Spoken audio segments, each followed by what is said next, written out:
Hello guys, ಎಲ್ಲರೂ ಹೇಗಿದ್ದೀರಾ? ಇವತ್ತಿನ ವ್ಲಾಗ್ ಸ್ಟಾರ್ಟ್ ಮಾಡೋಣವಾ? ಕಮಾನ್. ಇವತ್ತು ವಿಶೇಷ ಏನಂದರೆ, ಇವತ್ತು ನನ್ನ ಮಗ ಪಿಕ್ನಿಕ್ ಹೋಗ್ತಿದ್ದಾನೆ ಗಾಯ್ಸ್. ನೀವೆಲ್ಲರೂ ಕೇಳ್ಬೋದು, ಮಗನಿಗೆ ಪಿಕ್ನಿಕ್ ಅಂದರೆ ನೀನು ಯಾಕೆ ಎಕ್ಸೈಟ್ ಆಗ್ತಿದ್ಯಾ ಅಂತ. ಏನೋ ಟೀಚರ್ಸು ನಾನು ನೋಡಿ ಪಾಪ ಅಂತ ಕರ್ಕೊಂಡು ಹೋಗ್ತಾರೇನೋ ಅಂತ. Joke guys, joke. ಇವತ್ತು ನನ್ನ ಪ್ಲ್ಯಾನ್ ಬಂದು ಗ್ರೀನ್ ಚಪಾತಿ ಮತ್ತು ಎಗ್ ಬುರ್ಜಿ ಮಾಡೋಣ ಅಂದ್ಕೊಂಡಿದ್ದೀನಿ. ಸೊ ನೋಡೋಣ ಹೇಗೆ ಬರುತ್ತೆ ಅಂತ. ಸೊ ರೆಸಿಪಿನೂ ಹಾಗೆ ಹೇಳ್ತೀನಿ, ನೋಡ್ಕೊಳ್ಳಿ. ಯಾರಿಗಾದ್ರೂ ಯೂಸ್ ಆದ್ರೂ ಯೂಸ್ ಆಗ್ಬೋದು. ಹಾಗಂತ ನಾನೇನು ಕುಕ್ಕಿಂಗಲ್ಲಿ ಎಕ್ಸ್ಪರ್ಟ್ ಅಂತೂ ಅಲ್ಲ. ನಂಗೆ ರಿಯಲಿ ಒಂದು ABCD ಗೊತ್ತಿಲ್ಲ. ನಾನು ಈಗಲೇ ಒಂದೊಂದು ಡಿಶ್ಶಾಗಿ ಕಲ್ತ್ಕೊತಾ ಇದ್ದೀನಿ. ಸೊ ನೋಡೋಣ, ಮೇ ಬಿ ಯಾರಿಗಾದ್ರೂ ಇಷ್ಟ ಆದರೆ ಫಾಲೋ ಮಾಡಿ. ಪಿಕ್ನಿಕ್ ಮುಗಿಸ್ಕೊಂಡು ಬರೋಕ್ಕೆ 5 o'clock ಆಗುತ್ತೆ ಅಂತ ಹೇಳಿದ್ದಾರೆ ಟೀಚರ್ಸು. ಸೊ ಅದಕ್ಕೆ ಸ್ನ್ಯಾಕ್ಸ್ ಕೊಟ್ಟು ಕಳಿಸ್ಬೇಕಂತೆ. ನಾನು ಸ್ನ್ಯಾಕ್ಸ್ಗೆ ಅಂತ ಫ್ರೂಟ್ಸು ಮತ್ತು ಕಾರ್ನು ಮಕ್ಕನ್ ಕೊಡ್ಬೇಕು ಅಂದ್ಕೊಂಡಿದ್ದೀನಿ. ಫ್ರೂಟ್ಸಲ್ಲಿ ನನ್ನ ಮಗುಗೆ ಸ್ಟ್ರಾಬೆರೀಸ್ ಅಂದರೆ ತುಂಬ ಇಷ್ಟ. ಸೊ ಸ್ಟ್ರಾಬೆರೀಸು ಮತ್ತು ಸ್ವಲ್ಪ ಗ್ರೇಪ್ಸು ಎರಡು ಮಿಕ್ಸ್ ಮಾಡಿ ಹಾಕಿದ್ದೆ. ಹೊರಗಡೆ ಹೋಗ್ತಿದ್ದಾನಲ್ಲ, ಮೇ ಬಿ ಫ್ರೆಂಡ್ಸ್ಗೆ ಯಾರಾದರೂ ಶೇರ್ ಮಾಡ್ಬೋದೇನೋ ಅಂತ ನಾನು ಎರಡು ಮಿಕ್ಸ್ ಮಾಡಿ ಹಾಕಿದ್ದೀನಿ. ಫ್ರೂಟ್ಸ್ ಜೊತೆಗೆ ಕಾರ್ನು ಹಾಗೆ ಬೇಯಿಸೋಕ್ಕಿಟ್ಟಿದ್ದೆ. ಅದು ಬೇಯ್ತಾಯಿತ್ತು. ಅಷ್ಟರಲ್ಲಿ ಹೊರಗಡೆ ಹೋಗ್ಬಿಟ್ಟು ಬರೋಣ ಅಂತ, ವ್ಯೂ ನೋಡ್ಕೊಬರೋಣ ಅಂತ ಹೋಗಿದ್ದೆ. ವ್ಯೂ ಅಂತೂ ಚೆನ್ನಾಗಿತ್ತು. ಆಮೇಲೆ ನಮ್ಮ ಪಾಪು ಹಾಲು ಇಲ್ದಿರ ಎದೊಳಲ್ಲ ಗೈಸ್. ಹಾಲು ಕುಡಿಲೇಬೇಕು, ಹಾಲು ಕೊಟ್ಟರೆ ಎದೊಳೋದು. ಸರಿ ಅಂತ ಹಾಲು ರೆಡಿ ಮಾಡ್ಕೊಂಡು ಅವನ್ನ ಎಬ್ಬರ್ಸೋಕ್ಕೆ ಹೋದೆ. ಎಬ್ಬರಿಸ್ರೆ ನೋಡಿ ಗೈಸ್ ಏನು ಮಾಡ್ತಾನಂತ. ಎಷ್ಟೇ ಬರ್ಸ್ರು ಎದೋಲಿಲ್ಲ. ಸರಿ, ಇನ್ನೊಂದು 5 ನಿಮಿಷ ಮಲಗಲಿ ಅಂತ ನಾನು ಅಷ್ಟರಲ್ಲಿ ಅಡುಗೆ ಮಾಡಿಬಿಡೋಣ ಅಂತ ಹಾಗೆ ಬಿಟ್ಬಿಟ್ಟು ಅಡುಗೆ ಮನೆಗೆ ಬಂದೆ. ಗ್ರೀನ್ ಚಪಾತಿ ಮಾಡೋದು ತುಂಬ ಈಸಿ ಗೈಸ್, ಏನೂ ಇಲ್ಲ. ಪಾಲಕ್ ಸೊಪ್ಪು ಇದೆಯಲ್ವ, ಅದನ್ನು ಸ್ವಲ್ಪ ಬೇಯಿಸ್ಕೊಳ್ಳಿ ಉಪ್ಪು ಹಾಕಿ. ಸೊ ಸೊಪ್ಪು ಬೇಯೋಕ್ಕೆ ತುಂಬ ಹೊತ್ತು ತೊಗೊಳ್ಳಲ್ಲ ಗೈಸ್. 3-4 ಮಿನಿಟ್ಸಲ್ಲೇ ಬೆಂದೋಗ್ಬಿಟ್ಟಿರುತ್ತೆ. ಸೊ ಆಫ್ ಮಾಡಿಬಿಟ್ಟು ಬರೀ ಸೊಪ್ಪು ಮಾತ್ರ ತೆಗೆದು ಒಂದು ಪ್ಲೇಟಲ್ಲಿ ಹಾರಕ್ಕೆ ಇಟ್ಬಿಡಿ. ತಣ್ಣಗಾಗಿದ ತಕ್ಷಣ ಮಿಕ್ಸಿಗೆ ಹಾಕ್ಕೊಳ್ಳಿ. ಮಿಕ್ಸಿಗೆ ಹಾಕ್ಕೋಬೇಕಾದ್ರೆ ಸ್ವಲ್ಪ ಜೀರಾ ಹಾಕ್ಕೊಳ್ಳಿ. ನಿಮಗೆ ಖಾರ ಬೇಕು ಅಂದರೆ ಚಿಲ್ಲಿ 2 ಹಾಕ್ಕೋಬೋದು. ನನಗೆ ಪಾಪುಗೋಸ್ಕರ ಅಂತ ನಾನು ಚಿಲ್ಲಿ ಏನೂ ಹಾಕಿಲ್ಲ, ಬರೀ ಸೊಪ್ಪು ಮತ್ತು ಸ್ವಲ್ಪ ಜೀರಾ ಹಾಕಿದ್ದೇನೆ ಅಷ್ಟೇ ಗೈಸ್. ವಾಟರ್ ಹಾಕಿ ಗ್ರೈಂಡ್ ಮಾಡಿಕೊಂಡ್ರೆ ಪೇಸ್ಟ್ ರೆಡಿ ಆಗಿಬಿಡುತ್ತೆ. ಸೊ ನಾರ್ಮಲಿ ಚಪಾತಿ ಹಿಟ್ಟಿಸ್ಕಾಗ ವಾಟರ್ ಯೂಸ್ ಮಾಡ್ತೀವಲ್ಲ, ಅದ್ರ ಬದಲು ಡೈರೆಕ್ಟ್ ಈ ಪೇಸ್ಟ್ ಯೂಸ್ ಮಾಡಿಬಿಟ್ರೆ ಅಷ್ಟೇ guys, green colour chapati ready ಆಗಿಬಿಡುತ್ತೆ. ನಾರ್ಮಲಿ ಕಾರ್ನ ಎಲ್ಲರೂ ಕೈಯಲ್ಲಿ ಬಿಡಿಸ್ತಾರೆ. ನನಗೆ ಯಾಕೋ ಆ ಥರ ಬಿಡ್ಸೋಕ್ಕೆ ಹೋದರೆ ಎಲ್ಲ ಡ್ಯಾಮೇಜ್ ಆಗಿಬಿಡುತ್ತೆ. ಸೊ ನಾನು ಈ ಟೆಕ್ನಿಕ್ ಯೂಸ್ ಮಾಡ್ತೀನಿ. ಒಂದು ಸ್ಲೈಸ್ ಕಟ್ ಮಾಡಿದ ತಕ್ಷಣ ನಂಗೆ ನೆಕ್ಸ್ಟಿಗೆ ಗ್ರಿಪ್ ಸಿಕ್ಬಿಡುತ್ತೆ.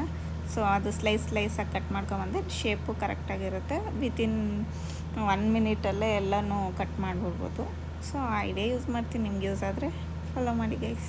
ಸ್ನ್ಯಾಕ್ಸ್ಗೆ ಮಕಾನ್ ಕೊಡ್ಬೇಕು ಅಂದ್ಕೊಂಡಿದ್ದೆ. ಸೊ ಸ್ವಲ್ಪ ಫ್ರೈ ಮಾಡ್ಕೋಬೇಕಾಗಿತ್ತು. ನಾನು ಹೀಗೆ ಫ್ರೈ ಮಾಡೋದು. ಪ್ಯಾನ್ಗೆ ಆಯಿಲ್ ಹಾಕ್ಬಿಟ್ಟು ಉಪ್ಪು, ಟರ್ಮರಿಕ್ಕು ಮತ್ತು ಚಿಲ್ಲಿ ಪೌಡರ್ ಲೈಟಾಗಿ ಹಾಕ್ಕೊಂಡು ಅದರ ಜೊತೆಗೆ ಮಕಾನ್ ಹಾಕಿ ಫ್ರೈ ಮಾಡಿಬಿಡ್ತೀನಿ. ಸ್ವಲ್ಪ ಜಾಸ್ತಿ ಸ್ಪೈಸಿ ಬೇಡ, ಮಗುಗೆ ಅಲ್ವಾ, ಸ್ವಲ್ಪ 1 ಪಿಂಚ್ ಅಷ್ಟೇ ಹಾಕಿರ್ತೀನಿ. ಸೊ ಹಂಗೆ ಹಸಿ ತಿನ್ನೋ ಬದಲು ಸ್ವಲ್ಪ ಟೇಸ್ಟಿಯಾಗಿರುತ್ತೆ. ನಾನು ಒಂದು ತಪ್ಪು ಮಾಡಿಬಿಟ್ಟೆ ಗೈಸ್. ನಾನು ಕಾರ್ನು ಮತ್ತು ಮಕಾನು ಒಂದೇ ಬಾಕ್ಸಲ್ಲಿ ಹಾಕ್ಬಿಟ್ಟಿದ್ದೀನಿ. ಅಂದರೆ ಕಾರ್ನ್ ಬಂದು ವಾಟ್ರ್ ಇರುತ್ತೆ ಅದರಲ್ಲಿ. ಕಾರ್ನ್ ಬಂದು ಸ್ವಲ್ಪ ಪಾಪ್ಕಾರ್ನ್ ಟೈಪಲ್ಲಿ ಇರುತ್ತೆ. ಸೊ ವಾಟ್ರ್ ಟಚ್ ಆದರೆ ಏನಾಗುತ್ತೆ, ಮೆತ್ತಗಾಗ್ಬಿಡುತ್ತೆ. ನಾನು ಅದು ಯೋಚನೆ ಮಾಡಿಲ್ಲ, ಒಂದೇ ಬಾಕ್ಸಲ್ಲಿ ಹಾಕ್ಕೊಟ್ಬಿಟ್ಟಿದ್ದೀನಿ. ಪಾಪ ಮಗು ಕಾರ್ನ್ ಮಾತ್ರ ತಿಂದಿದೆ, ಮಕಾನ್ ಫುಲ್ಲು ಮೆತ್ತಗಾಗ್ಬಿಟ್ಟಿತ್ತು. ಸೊ ಅದನ್ನು ಮುಟ್ಟೇ ಇರಲಿಲ್ಲ, ಹಾಗೆ ವೇಸ್ಟಾಗಿ ತಂದುಬಿಟ್ಟಿದ್ದ. ಸೊ ಆ ಥರ ತಪ್ಪು ನೀವು ಮಾಡೋಕ್ಕೆ ಹೋಗ್ಬಿಡಿ ಗೈಸ್. ಅರ್ಜೆಂಟಲ್ಲಿ ನಾನು ಹಂಗೆ ಮಾಡಿಬಿಟ್ಟಿದ್ದೀನಿ, ಬೇರೆ ಬಾಕ್ಸ್ಗೆ ಹಾಕಬೇಕಾಗಿತ್ತು. ಸರಿ, ಅದ್ರ ಜೊತೆಗೆ ಇವಾಗ ಎಗ್ ಬುರ್ಜಿ ಮಾಡೋಣ ಅಂದ್ಕೊಂಡಿದ್ನಲ್ವ, ಅದಕ್ಕೆ ರೆಡಿ ಮಾಡಿಕೊಂಡೆ. ಸೊ ಎಗ್ ಬುರ್ಜಿ ಏನೂ ಇಲ್ಲ ಗೈಸ್. ಪ್ಯಾನ್ಗೆ ಆಯಿಲ್ ಹಾಕಿ ಮತ್ತು ಸಾಸಿವೆ, ಚಿಲ್ಲಿ, ಆನಿಯನ್, ಕರಿಬೇವು ಸೊಪ್ಪು, ಆಮೇಲೆ ಎಗ್ ಮತ್ತು ಮಸಾಲ ಏನೇನು ಬೇಕು, ಉಪ್ಪು, ಟರ್ಮರಿಕ್ಕು ಮತ್ತು ಸ್ವಲ್ಪ ಚಿಲ್ಲಿ ಪೌಡ್ರು. ಚಿಲ್ಲಿ ಹಾಕಿದ್ರೆ ಚಿಲ್ಲಿ ಪೌಡ್ರು ಬೇಕಾಗಿಲ್ಲ, ನೋಡ್ಕೊಳ್ಳಿ ಖಾರಕ್ಕೆ ತಕ್ಕನಂಗೆ ಹಾಕಿ ಅಷ್ಟೇ. ಇನ್ನೇನು ಮಸಾಲ ನಾನು ಹಾಕಲ್ಲ. ಎಗ್ ಬುರ್ಜಿ ರೆಡಿ ಆಗಿಬಿಡುತ್ತೆ. ಇನ್ನು ಚಪಾತಿ ಒಂದು ಮಾಡಬೇಕಾಗಿತ್ತು. ಅಷ್ಟರಲ್ಲಿ ಪಾಪು ಎದ್ದಿದ್ದ. ಹಾಲು ಕೊಟ್ಬಿಡೋಣ, ಆಮೇಲೆ ನೋಡ್ಕೊಳೋಣ ಅಂದ್ಬಿಟ್ಟು ಫಸ್ಟು ಬಂದು ಹಾಲು ಕೊಟ್ಬಿಟ್ಟೆ. ಹಾಲು ಕೊಟ್ಟಾದ್ಮೇಲೆ ನೋಡಿ ಗೈಸ್, ನಿದ್ದೆ ಕಣ್ಣಲ್ಲಿ ಹಾಲು ಕುಡಿತಾನೆ, ಒಂದು ಕಣ್ಣು ಮುಚ್ಕೊಂಡು. ಸರಿ, ಹಾಗೆ ನಾನು ಕಿಚನಿಗೆ ಬಂದು ಚಪಾತಿಗೆ ರೆಡಿ ಮಾಡಿಕೊಂಡೆ. ನಾವೆಲ್ಲ ಚಿಕ್ಕ ವಯಸ್ಸಲ್ಲಿ ಈ ಥರ ಕಲರೆಲ್ಲ ತಿಂದಿಲ್ಲ ಗೈಸ್, ನಾರ್ಮಲ್ ಚಪಾತಿ ತಿಂದ್ವಿ. ಬಟ್ ಈಗ ಈ ಕಾಲದಲ್ಲಿ ಮಕ್ಕಳಿಗೆ ಪ್ರೋಟೀನ್, ವಿಟಮಿನ್ಸ್ ಎಲ್ಲ ಸಿಗಬೇಕಲ್ಲ. ಸೊ ಅದಕ್ಕೆ ನಾವು ಡೈರೆಕ್ಟಾಗಿ ಸೊಪ್ಪು ಕೊಟ್ಟರೆ ತಿನ್ನಲ್ಲ ಅಂತ ಈ ಥರ ಎಲ್ಲ ಮಾಡ್ತಿದ್ವಿ. ಆದರೂ ನೋಡೋಕ್ಕೆ ಚೆನ್ನಾಗಿದೆ ಎಲ್ಲ ಗೈಸ್. ಗ್ರೀನ್ ಕಲರು, ಇನ್ನು ಬೀಟ್ರೋಟ್ ಹಾಕಿದ್ರೆ ಪಿಂಕ್ ಕಲರ್ ಆಗಿಬಿಡುತ್ತೆ. ಮತ್ತು ಕ್ಯಾರೆಟ್ ಹಾಕಿದ್ರೆ ಆರೆಂಜ್ ಆಗುತ್ತೆ. ಸೊ ಕಲರ್ ಚೆನ್ನಾಗಿರುತ್ತೆ. ನಾನು ಯಾವುದೋ ವೀಡಿಯೋದಲ್ಲಿ ನೋಡಿದ್ದೆ, ಸೊ ಟ್ರೈ ಮಾಡಿದೆ. ಇವತ್ತು ಚೆನ್ನಾಗಿ ಬಂದಿತ್ತು. ನಮ್ಮ ಮಗುಗೂ ಅಷ್ಟೇ ಇಷ್ಟ ಆಯಿತು.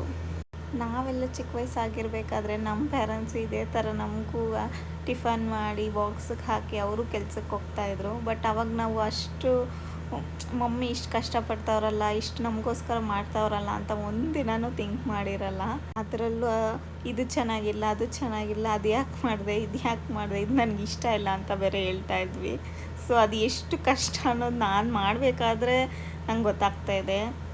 ಸೊ ಪ್ಲೀಸ್ ಈ ವಿಡಿಯೋ ಯಾರೇ ನೋಡ್ತಾ ಇದ್ರು, ಸೊ ನಿಮ್ಮ ಮಮ್ಮಿ ಏನು ನಿಮಗೆ ಮಾಡಿಕೊಡ್ತಾರೋ, ಒಂದು ದಿನ ಉಪ್ಪು ಕಡಿಮೆ ಆಗಿರ್ಬೋದು, ಒಂದು ದಿನ ನಿಮ್ಗೆ ಇಷ್ಟ ಆಗ್ತಿರೋ ಇರ್ಬೋದು, ಬಟ್ ಅವರ ಆ ಎಫರ್ಟ್ನ ನೀವು ಟ್ಯಾಂಕ್ ಮಾಡಲೇಬೇಕು. ನಿಮಗೋಸ್ಕರ ಅಂದರೆ ನೀವು ತಿನ್ಬೇಕು ಅನ್ನೋಸ್ಕೋಸ್ಕರನೇ ಆ ಟೈಮಿಂಗ್ಸ್ ಅವ್ರಿಗೆ ಎಷ್ಟೇ ನಿದ್ದೆ ಇದ್ರೂ ಎದ್ದು, ಅವ್ರಿಗೆ ಎಷ್ಟೇ ಕೆಲಸ ಇದ್ದರೂ ನಿಮಗೆ ಫಸ್ಟ್ ಪ್ರಿಯಾರಿಟಿ ಕೊಟ್ಟು ನಿಮಗೋಸ್ಕರ ಮಾಡಿ ಆಮೇಲೆ ಅವ್ರದ್ದು ನೋಡ್ಕೊತಾ ಇದ್ದಾರೆ ಅಂದರೆ ನೀವು ಅಟ್ಲೀಸ್ಟ್ ಆ ಟೈಮಿಗೆ ಅವ್ರು ನಿಮಗೋಸ್ಕರ ಹಾಕಿರೋ ಎಫರ್ಟ್ಗಾದರೂ ನೀವು ಟ್ಯಾಂಕ್ಸ್ ಹೇಳಲೇಬೇಕು ಗೈಸ್. ಆಮೇಲೆ ನೀವು ಚೆನ್ನಾಗಿಲ್ಲ ಅನ್ನೋದು ಅದು ಅವ್ರಿಗೆ ಎಷ್ಟು ಹರ್ಟ್ ಆಗುತ್ತೆ ಅಂತ ನಿಮ್ಗೆ ಗೊತ್ತಿಲ್ಲ. ನೀವು ಮಾಡಿ ಇನ್ನೊಬ್ರು ಕೊಟ್ಟಾಗ ನಿಮ್ಗೆ ಆ ಫೀಲ್ ಗೊತ್ತಾಗುತ್ತೆ. ಸೊ ದಯವಿಟ್ಟು ಆ ಥರ ಮಾಡೋಕ್ಕೆ ಹೋಗಬೇಡಿ. ಅಂತೂ ಇಂತೂ ಅಡುಗೆ ಕೆಲಸ ಎಲ್ಲ ಮುಗೀತು, ಎಲ್ಲ ಬಾಕ್ಸ್ ಎಲ್ಲ ಪ್ಯಾಕ್ ಮಾಡಿಬಿಟ್ಟೆ. ಸೊ ತಕ್ಷಣ ನಾನು ಹೋಗಿ ಸ್ನಾನ ಮಾಡಿಕೊಂಡು ರೆಡಿ ಆಗಿದ್ದ ತಕ್ಷಣ ಬಾಪುಗೂ ಸ್ನಾನ ಮಾಡಿಸಿ ಅವನು ರೆಡಿ ಮಾಡಿಸ್ತಾ ಇದ್ದೀನಿ. ಇವತ್ತು ನಾರ್ಮಲಿ ಯೂನಿಫಾರ್ಮೇ ಹಾಕಿ ಕಳ್ಸೋಕೆ ಹೇಳಿದ್ದಾರೆ. ಬಿಕಾಸ್ ಪಿಕ್ನಿಕ್ ಅಲ್ವಾ, ಎಲ್ಲೆಲ್ಲೋ ಕರ್ಕೊಂಡು ಹೋಗ್ತಾರೆ. ಕಲರ್ ಡ್ರೆಸ್ ಹಾಕಿದ್ರೆ ಮಿಸ್ ಆಗೋ ಚಾನ್ಸಸ್ ಜಾಸ್ತಿ ಇರುತ್ತೆ. ಯೂನಿಫಾರ್ಮ್ ಅಂದರೆ ಬೇಗ ಐಡೆಂಟಿಫೈ ಆಗಿಬಿಡ್ತಾರೆ. ಸೊ ಅದಕ್ಕೋಸ್ಕರ ಯೂನಿಫಾರ್ಮೇ ಹಾಕಿಸ್ದೆ ಕಲ್ಕೊಬರೋಕೆ ಹೇಳಿದರು. ಬೆಳಗ್ಗಿಂದ ಪಿಕ್ನಿಕ್ ಅಂತ ಒಂದು 10 ಸಲ ಹೇಳಿದ್ದೀನಿ, ಬಟ್ ಯಾವ ಪ್ಲೇಸ್ ಅಂತಲೇ ಹೇಳಿಲ್ಲ. ಯಾವುದೂ ಇಲ್ಲ ಗೈಸ್. ನಿಯರ್ ಬೈ ಇದೆಯಲ್ಲ ಬೆಂಗಳೂರಲ್ಲಿ ಕಬ್ಬನ್ ಪಾರ್ಕ್, ಅದು ಮತ್ತು ಅಲ್ಲೇ ಒಂದು ಅಕ್ವೇರಿಯಮ್ ಇದೆ, ಅದನ್ನು ತೋರಿಸ್ಕೊಂಡು, ಮತ್ತು ಲಾಲ್ ಭವನ್ ಅಂದಿದೆ, ಅದನ್ನು ತೋರಿಸ್ಕೊಂಡು ಬರ್ತೀವಿ ಅಂತ ಹೇಳಿದರು. Within 5 o'clock ಬರ್ತಾರಂತೆ. ಮಗುನ ರೆಡಿ ಮಾಡಿಸಿದ್ದಾಯಿತು. ನಾನು ಹಾಗೆ ಹೇರ್ ಸ್ವಲ್ಪ ಸೆಟ್ ಮಾಡ್ಕೋಬೇಕಾಗಿತ್ತು, ಸೆಟ್ ಮಾಡಿಕೊಂಡೆ. ಆಮೇಲೆ ಇಬ್ಬರು ಟಿಫನ್ ಮಾಡ್ಕೊಂಡ್ವಿ. ಟೇಸ್ಟ್ ಅಷ್ಟಂತೂ ಸಖತ್ತಾಗಿತ್ತು ಗೈಸ್. ನೀವು ಒಂದ್ಸಲ ಟ್ರೈ ಮಾಡಿ, ಚೆನ್ನಾಗಿದೆ. ಆಮೇಲೆ ಟಿಫನ್ ಮುಗ್ದಿದ್ದ ತಕ್ಷಣ ಬ್ಯಾಗೆಲ್ಲ ರೆಡಿ ಮಾಡಿಕೊಂಡು ಬಾಕ್ಸೆಲ್ಲ ಬ್ಯಾಗಲ್ಲಿ ಇಟ್ಬಿಟ್ಟು ನಾನು ಮಗು ಮನೆ ಬೀಗ ಹಾಕ್ಕೊಂಡು ಹೊರಡ್ಬೇಕಾದ್ರೆ ನೋಡಿ ಗೈಸ್ ಯಾವ ಥರ ಪೋಸ್ ಕೊಡ್ತಾ ಇದ್ದಾನೆ. ಕ್ಯಾಮ್ರಾ ಆನ್ ಮಾಡಿದ್ರೆ ಸಾಕು ಪೋಸ್ ಕೊಡೋಕ್ಕೆ ಸ್ಟಾರ್ಟ್ ಮಾಡಿಬಿಡ್ತಾನೆ. ಇವತ್ತು ನೀನೇ ಬ್ಯಾಗ್ ಎತ್ಕೊ ಬರಬೇಕು ಅಂತ ಹೇಳಿದ್ರೆ ನನ್ನ ಕೈಲಾಗಲ್ಲ ಮಮ್ಮಿ ಅಂತ ನನಗೆ ವಾಪಸ್ ಕೊಟ್ಬಿಟ್ಟ. ಸರಿ ಅಂತ ಅವನ ಸ್ಕೂಲಲ್ಲಿ ಬಿಟ್ಬಿಟ್ಟು ನಾನು ಆಫೀಸ್ಗೆ ಹೋಗಿ ವರ್ಕ್ ಸ್ಟಾರ್ಟ್ ಮಾಡಿದೆ. ಸೊ ಹಾಗೆ ಈವ್ನಿಂಗು ಕೆಲಸ ಮುಗಿಸ್ಕೊಂಡು ಮಗುನ ಕರ್ಕೊಂಡು ಮನೆಗೆ ಬಂದ್ವಿ. ಮನೆಗೆ ಬಂದಿದ್ದ ತಕ್ಷಣ ಡ್ರೆಸ್ ಚೇಂಜ್ ಮಾಡಿಕೊಂಡು ಮಗು ಸ್ವಲ್ಪ ಹೊರಗಡೆ ಆಟ ಆಡ್ತಾ ಇತ್ತು. ಇವತ್ತಿನ ವ್ಲಾಗ್ ಇಷ್ಟೇ ಗೈಸ್. ಇಷ್ಟ ಆದರೆ ಲೈಕ್ ಮಾಡಿ, ಶೇರ್ ಮಾಡಿ, ಫಾಲೋ ಮಾಡೋದು ಮರಿಬೇಡಿ. See you next vlog.